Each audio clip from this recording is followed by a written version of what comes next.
예, 수급 분석. 오늘은 제가 좀 그래프를 통해서 좀 더 쉽게 여러분에게 설명을 드릴 예정이고요. 사실은 현재의 수급 분석은 사실은 최악이죠. 최악입니다. 물론 더 최악일 수가 있었죠. 지난 화이자 백신 때 외국인이 8조 원가량 들어오지 않았다면 더 최악이었을 텐데, 화이자 이후에 얼마가 더 들어왔고 얼마가 다시 나갔는가 보여드리고 왜 수급이 최악인지.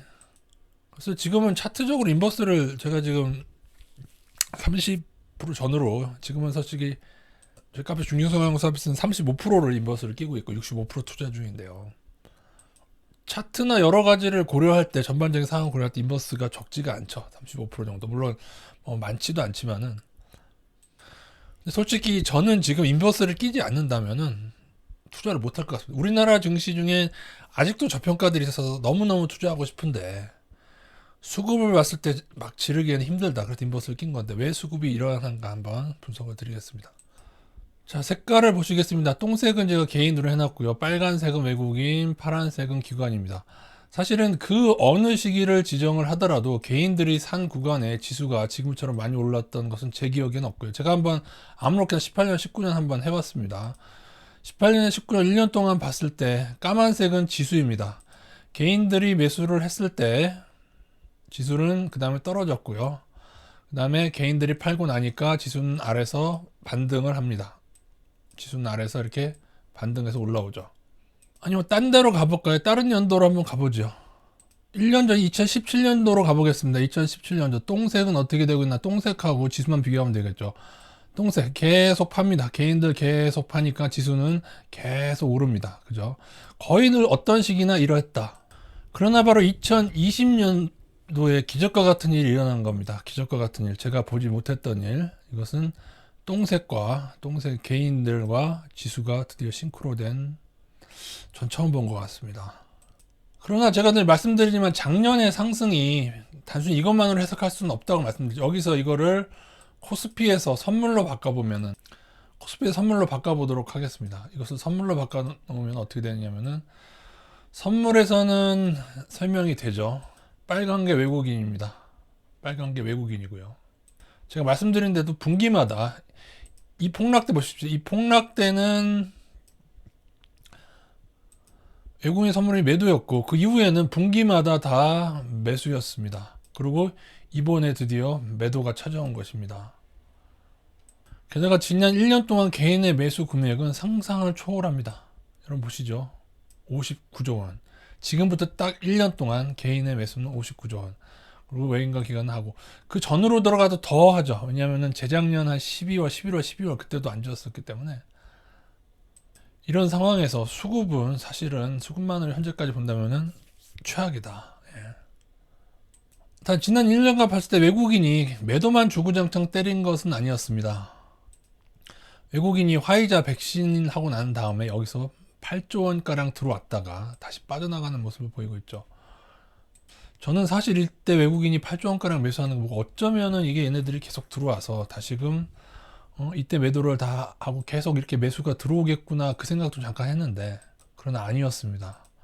물론 그 전보다, 화이자 그 전보다 그 아래로 빠지진 않았지만 여러분도 보다시피 코스피만으로 본다면은 다시금 한 5조 원, 6조 원 정도 빠져나간 것 같습니다. 8조 원 들어왔다가, 정확히는 이제 합쳐서 정확히 한데 대략 8조 원 들어왔다가 한 5, 6조 정도 나간 것 같습니다. 지금 한 5조 원 정도가 다시 빠져나갔네요. 코스피만으로 볼 때는요. 그리고 더 재밌는 것은 기관이 미친 듯이 매도를 하고 있습니다. 최근에 특히 올해 들어서 진짜 미친 듯이, 지구가 망하는 듯이 매도를 하고 있어요. 그리고 지수를 끌어올리는 행태가 매우 매우 불량합니다. 제가 꾸준히 장중에도 많이 지켜보는데, 개인들이 매수가 많으면 오전에 팝니다. 오전에 팔아서 지들 팔 거 다 판 다음에 장 마감쯤 돼서 또 살짝 올려서 지수는 견인시키는 모습. 그래서 여전히 저는 2008년의 모델을 벗어났다고 보질 않습니다. 만약에 여기서 외국인이 계속 들어왔다면 제가 다르게 생각할 것 같은데, 아직도 2008년의 모델에서 벗어나지 않는다. 제 영상에서 2008년 폭락으로 검색을 해보시면 이 영상이 뜨는데요. 그래서 이때도 2007년 내내 거의 외국인이 계속 매도하는 동안, 사실 이 매도는 거셌습니다. 여기까지 16조 원 매도했고 여기까지 29조 원 매도하는 동안 지수는 사실은 그때도 올랐었습니다. 2007년도의 모습이죠. 외국인이 매도하는데도 올랐고 이후에는 조정받는 동안에 더 매도하고 또 반등하는 동안에 계속 매도해서 52조 원 매도가 쌓이고 폭락이 옵니다. 지금은 외국인 매도가 여기까지 진행이 된 상태죠. 마이너스 30조 3천억. 물론 많은 분들이 이 상승을 공매도가 금지됐기 때문에 개인들의 힘만으로 오른 것이라고 생각하는데 그렇지 않다고 저는 봅니다. 왜냐하면 나스닥과 지금 해외 시장은 동일하게 공매도가 진행되고 있는데도 불구하고 심지어 미국은 개인도 공매도가 가능하죠. 그러나 현재처럼 올리고 있는 상태죠. 또 하나 지난 금요일 날만 봐더라도 개인들은 더더욱 화랑으로 달려들고 있고요. 그 다음에 기관은 더 많이 매도를 하고 있는데 근데 이거는 언뜻 생각하면 전혀 근거가 없습니다. 근데 지금 공매도가 금지됐지만 기관은 시장 조성자라는 이름으로 공매가 가능한 걸로 알고 있거든요. 근데 기관의 이 매도를 사실 정말 이해하기 힘듭니다. 제 개인으로 이해하기 힘든데 근데 언뜻 무슨 생각까지 들었냐면 제가 금요일날 든 생각인데 이 시장 조성자 공매도를 혹시 외국인이 이면 계약으로 이용하고 있는 건 아닌가. 물론 그 가능성은 매우 적습니다만 그러지 않고서 어떻게 기관이 뭘 알고요. 뭘 알고 혼자만 이렇게 외국인보다 더 큰 매도를 할까. 그 생각이 너무 많이 들고 있습니다.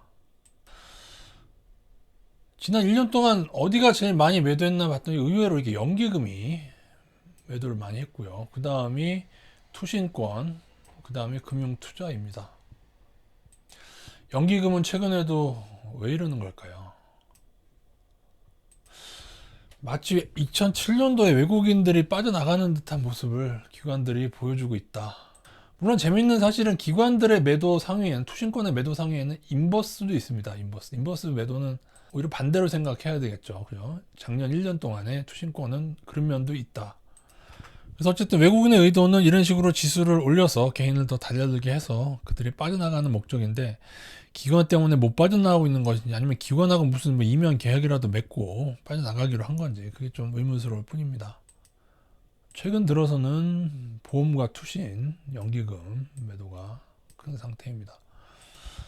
그러면은 왜 그래도 한국 주식을 투자하는 겁니까? 라고 저에게 물으신다면 왜 인버스를 끼고라도 한국 주식을 투자하는 겁니까? 라고 묻는다면 개별 종목으로 여전히 저평가인 종목이 존재하고요. 예, 나스닥하고 비교할 수 없고 또 하나는 예전에 드린 말씀입니다만은 나스닥의 버블에 1분만 쫓아가도 이렇게 후발로 이렇게 오르는 경우가 있기 때문에 우리는 굉장히 저평가 레벨이거든요. 지금 저희가 아무리 많이 올랐어도 나스닥 버블의 반도 못 따라갑니다. 그래서 사실은 후발로 이렇게 오르는 경우를 봐서인데 그러나 이런 후발도 계속 후발을 얘기하려면 외국인이 들어야 됩니다. 제가 보는 그림은 어떤 것이냐면은 지금 사실 달러가 미국에서 빠져나와서 각국으로 이동을 하고 있죠. 그래서 다른 나라 증시가 이제 뒤따라서 많이 오르고 있습니다. 지금 달러라고 하는데 나스닥이 주춤할 때 여기서 빠져나가는 돈이 다른 나라로 가서 그 이후에 다른 후발이 만들어지는 경우가 간혹 있기 때문에 그런데 우리나라는 돈이 들어오긴 들어오는데 어디다? 다 채권으로 들어오고 있는 겁니다. 여러분 그 사실을 이해를 하세요. 외국인이요 여러분 굉장히 스마트합니다. 가치투자 장투자인데 제가 볼 때 외국인이 아직도 들어오지 않다는 것은 어쩌면 지난 1년 동안 빠져나간 이 외국인들 중에는 월가의 매도량은 더 클 수도 있다는 게 저희 생각입니다. 월가의 매도량은 월가가 움직이는 금액은요. 오히려 미국에 있는 개인이나 다른 외국인도 개인이 있겠죠. 그들은 오히려 매수를 했고 로빈후드처럼 매수를 했고 오히려 월가의 매도량은 더 큰 게 아닌가 그 생각도 일부는 들고 있습니다. 그래서 저는 감히 만약에 이후에 올해에 지금 분기처럼 외국인의 매도가 만기 후에 선물 매도가 3조 원 가까이 쌓이고 매수로 들어오지 않는다면 사실은 이 상승 동력을 상실할 수도 있다. 그리고 이 외국인이 여기서 더 들어와 줘야지. 만약에 이 아래를 깨고 다시 빠지게 된다면은 그렇게 되면은 속성 매우 안 좋은 것으로 간다고 보고 있습니다. 그래서 인버스를 일부 끼고 지금 인버스를 한 35%까지 지금 끼고 있는 상태입니다. 외국인의 선물이 해소되고 그렇다고 한다면 이것도 인버스를 줄여 가겠지만은 현재 차트만으로 본다면 인버스 이렇게 많이 낄 이유가 없습니다. 인버스 많이 껴봐야 10% 정도 차트만으로 본다면 상향 신호이기 때문에 그러나 이런 수급의 악화 때문에 그 정도 끼는 것이고 향후에 차트마저 안 좋아진다면 빠르게 더 인버스를 늘리는 전환을 할 예정에 있습니다. 아무리 생각해도 외국인의 이 스킬, 여기서 요 정도를 매수하면서 지수를 이렇게까지 크게 끌어올린 이 스킬에 대해서 대단하다고 할 수밖에 없어요. 이때는 선물과 주식을 같이 끌어올렸기 때문에 프로그램 매매를 발생시켜서 끌어올린 게 아닌가 그렇게 싶습니다. 그러나 결국 1년 단위로는 지금까지 없던 일이, 지금까지 제가 보지 못했던 일, 여러분이 지금 자료를 찾아봐도 1년 단위로 이런 적이 없어요. 없는데 이런 일이 과연 2년 단위, 3년 단위로도 이어질 것이냐. 그러나 제가 볼 때는 결코 그렇게 보지 않습니다. 단 아직은 그래도 외국인이 한 번 더 들어와서 들어올 가능성이 아주 없지는 않기 때문에 이 매수가 다 나갔다고 할 수는 없지만은, 만약에 외국인이 이것까지 다시 이렇게 나가는 입장에서 그 이후에 낙관을 한다, 그것은 맞지 않는 일이라고 보고 있습니다.